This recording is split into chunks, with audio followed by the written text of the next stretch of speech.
And Merlin, well, the Welsh got the sex roll. It's a female, but she's lovely and friendly. She'll go on there, come up with my colleague down there in a minute. She'll pop down and go stand right up close, all right? So you don't have to worry about Merlin or whatever. She's a lovely old girl. She usually can understand my accent, believe it or not. My Welsh accent, but she sometimes comes and bites my clothes. But she's very good. Does she speak Welsh? Right, whatever. So here we are now, folks, on the centre of the tower grounds, 18.4 acres, 20 towers, as I keep telling you, right? This is the centre of the tower grounds. This is our village green. Now, on the June the 1st, we will have our own street party here, where we'll have, to celebrate the Queen's, obviously, accession to the throne. We had a party for Kate and William's wedding, and of course we had one for the Queen's Diamond Jubilee last year. We have our own street party here, all this lovely green here, okay? So this is, you're now a part of the tower community, you'd say. Not this black box here, the second black box down there, just past it is an archway. That is the entrance to the famous Bloody Tower, where you can go in there, see the display of the two boy princes. You can vote as to who you think was responsible, either Richard III or Henry VII. I am not going to say Henry VII. Why? Because he was a Tudor king born in Pembroke, South Wales. So I'm not going to say him, am I? Right?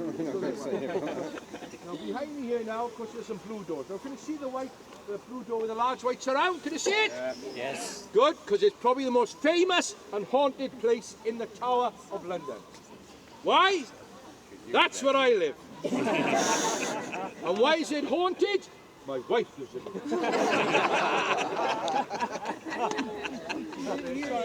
She's gone out for the day.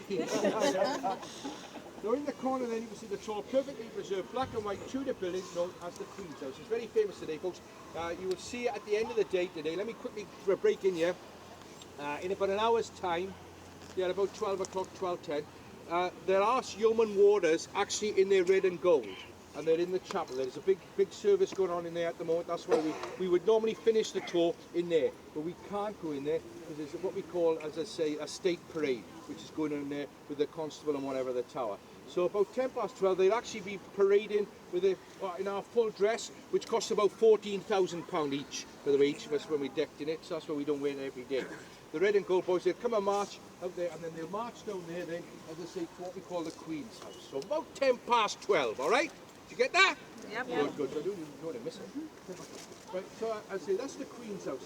Now, should any member of the royal family come and live in the tower, that's where they would live, in that black and white original Tudor building. It's called the Queen's House because it was built as a wedding present for Anne Boleyn. Anne Boleyn was married in 1533. She was executed in 1536. And that was not completed to 1539. But it is rumoured she spent her day, right? But does anybody know what today is? Yes. Don't say that. Well, she knows, Lucy. Yes, 1536. It was on this very day, of course, that Queen Anne Boleyn was executed behind you there.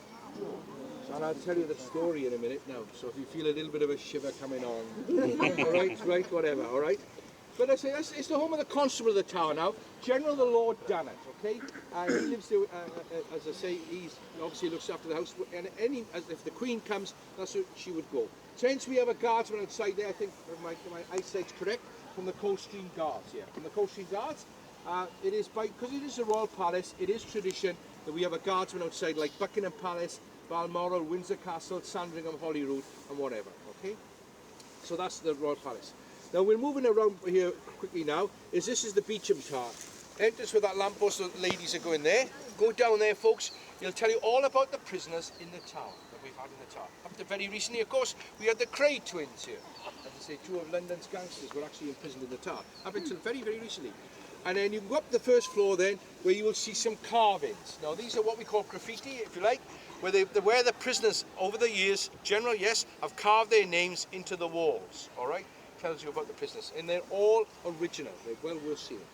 Where my colleague there, Bob, is just opening the door there, that is the home of the Tower Doctor. Yes, there are over 125 people living in the tower today, and that is the home of our Tower Doctor. He's not the doctor, he's a human water, but that's where the doctor lives. But should he fail, no problems. The door to the right, as I say, is the home of the prison chaplain, Canon Roger Hall. Right, the prison chaplain.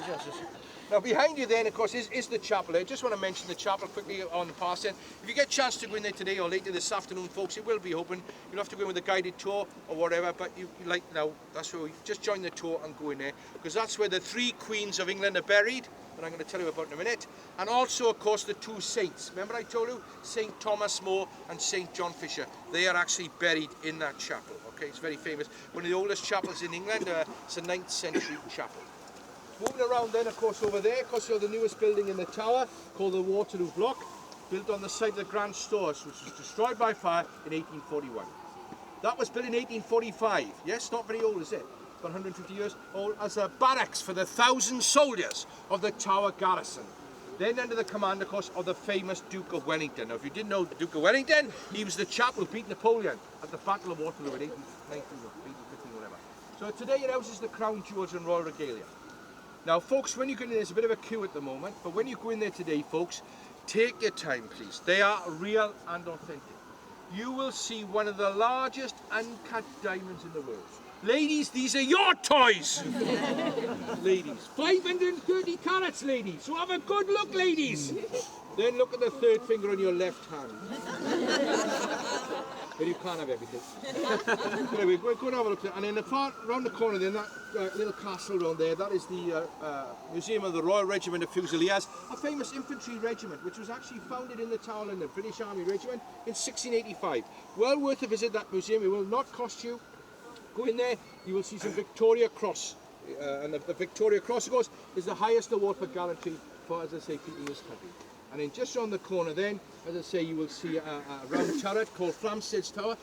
Not the square one, it's the round one. And that's where the very first Royal Observatory for the study of stars and planets was set up till it went to Greenwich in the 17th century, okay? To become now known as Greenwich Mean Time. That started in the tower, so you can see. So to finish off now, as I say, quickly, folks, you obviously probably had enough of me, probably, I don't know. But behind you there, of course, is a glass memorial. Now, yes, that lady there, you're the nearest, madam, to the private execution site. Not to be confused with the public execution site, which took place, as I say, outside the tower. Remember I told you up on Tower Hill. To be executed there, you have to be a friend of the king. Well, think about it. The first to be executed there on the 19th of May, 1536, was Queen Anne Boleyn, Henry VIII's second wife. She was held in the Tower the last 18 days of her life on charges of incest and adultery with her brother, witchcraft, and for making fun of the king's clothes. Yes, she was tried and found guilty, but Anne was frightened of the block and axe. So she was beheaded in the French fashion, not with a guillotine, but with a double-edged sword like that. Now, as she knelt on the scaffold, she looked up at her French executioner. He, in his black mask, looked down and said, "Mon Dieu, 'tis bad luck. She looks at me." She was slapped, her head turned. One swipe, he quickly took her Anne Boleyn's head. He then bent down and, picking up her severed and bleeding head, he turned to the assembled crowd. He held it aloft for all to see. There were gasps from the assembled crowd.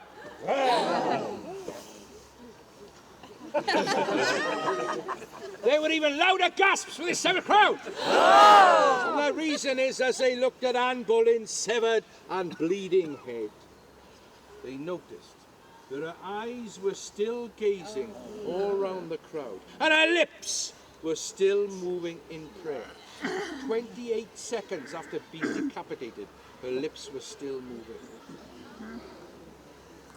5 years later, in 1541, it was the turn of Margaret Pole. Now, Margaret Pole was a Countess of Salisbury. She was an 8-year-old Plantagenet princess and an aunt of King Henry VIII. Yes, he had his own aunt beheaded there. Why? Well, her son Reginald Pole was a cardinal, and he was preaching against Henry on the continent of Europe. So the king thought, well, I can't execute the son, I'll execute the mother instead. Yeah, 80 years of age. As the executioner brought down his axe, he slightly missed. He caught her across the shoulder. 80 years of age, she got up and ran away. But don't worry, they caught up with her on the bottom green and hacked off her head with their swords. Yes. 1542, the axe was to fall on Queen Catherine Howard, Henry VIII's fifth wife. Now, ladies, as she stood on the scaffold here awaiting her execution, she addressed the crowd, and this is what she said, and I quote, "I die the Queen of England, but I would prefer to die the wife of Thomas Culpeper." the Queen's lover, Thomas Culpeper, was in the middle of the crowd going... he was dragged out and taken to Tyburn near Marble Arch. Now, girls, when you've done all your shopping in Oxford Street, go to Marble Arch, girls. That's where Tyburn was. And that's where Thomas Culpeper was hanged, drawn, and quartered for his alleged adultery with Queen Catherine. And the third Queen of England, of course, as I say, to be executed there was Lady Jane Grey. In 1554, the axe was to fall on Lady Jane Grey. In 1553, after only 9 days on the throne of England, she was overthrown by the more powerful and popular claims of Mary Tudor. Not Mary Queen of Scots, she never came anywhere near the tower. Mary Queen of Scots was imprisoned in Fotheringay Castle, outside Northampton, in the Midlands of England. Mary Tudor, of course, was the eldest child of King Henry VIII by virtue of his first marriage to Queen Catherine of Aragon. Now, having secured the throne, Queen Mary Tudor ordered that Lady Jane Grey stand trial on charges of stealing the throne in England, even though she'd merely been a pawn in the ambitions of her treacherous father-in-law, John Dudley, the Duke of Northumberland. Now, from a window where she was being in prison, look over there, folks. Look at that little blue door, the second blue door down, right? And the window to the left of it, all right? The third window down.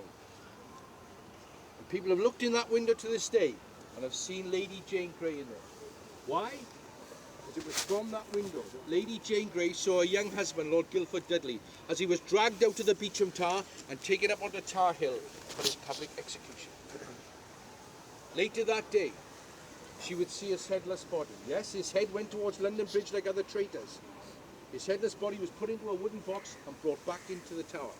And that wooden box was paraded outside that doorway there. Lady Jane Grey was made to come out and look into that box to see the headless, bleeding corpse of her loving husband. She nearly fainted. She broke into tears and she was screaming and crying. She was then dragged across and beheaded behind you there. She was a mere 17 years of age before both were buried, as I say, in the chapel there. So as you can see, folks, what a tragic way for a 17-year-old girl to end her life. And there we are, as I say, in approximately 50 minutes now, I've tried to cram in 1,000 years of history. But to leave off my tour with you, which I hope you've all enjoyed with me, it's been my great pleasure and privilege to escort you around it. I usually answer some questions. And these are the first questions I get asked every day. Why am I called a beef eater? I don't know. I'm a yeoman warder of the Tower of London. Beefeater is our nickname, and it's probably one of the oldest and treasured nicknames in the world. How we got it, none of us know. There are no authentic reasons. But a little boy told me a story once in 1078, when William the Conqueror built the Great White Tower, he left 33 men behind to defend it. We can trace our existence back to 1078. In those days, it was our royal remit to eat whatever the royal family left on their banqueting dining table. In those days, beef was a delicacy. Okay, only rich or high-ranking people ate it. So as the royal family got up, we sat down and scavenged whatever they left behind. And we think it was a member of the royal family gave us our famous nickname by saying, oh, look at our crotchety old yeoman warders, they're eating beef. They are beef eaters. People ask us, what does the ER mean on my substantial stomach and chest? Elizabeth Regina Secundo, Latin for Queen Elizabeth II. Now when Prince Charles comes to the throne, it is hoped to use his royal remit and change his name. The R will stay, because that will mean for Rex, for King or Emperor. But if he doesn't change his name to Edward, there's a lot of sewing got to be done on this side. It could be at the end of the day, go to my colleagues up there and ask them for a picture or a question. My colleagues may appear elderly and rude. Because when you ask them, they'll say, exit right. But in my case, ladies, extremely romantic, twice a day. How did you become a yeoman warder? Well, we've all done 22 years service in the armed forces of this country and Commonwealth. We're all retired crutchety old sergeant majors. We all got one of these, which is the medal ribbon for long service and exemplary good conduct. Or in Mitch's case, 18 years of undetected crime. So there we are. I've come to the end of my tour with you as a Beefeater, whatever. It's been a great pleasure, privilege and honour for me to escort you around my wonderful home here. I'm going to go home there now, yes, to have a cup of tea and whatever. And probably a biscuit or whatever.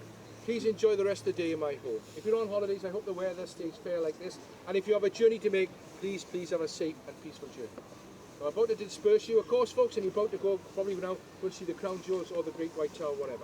But of course, I can't let you go, because, and especially if you want a photograph with me, I'm more than happy to stand here now and have a photograph with you. But of course, I can't let you go. We're asking you one last question. How many towers? How many towers in the town of London? 20! Thank you very much, folks. Have a wonderful day. God bless you all.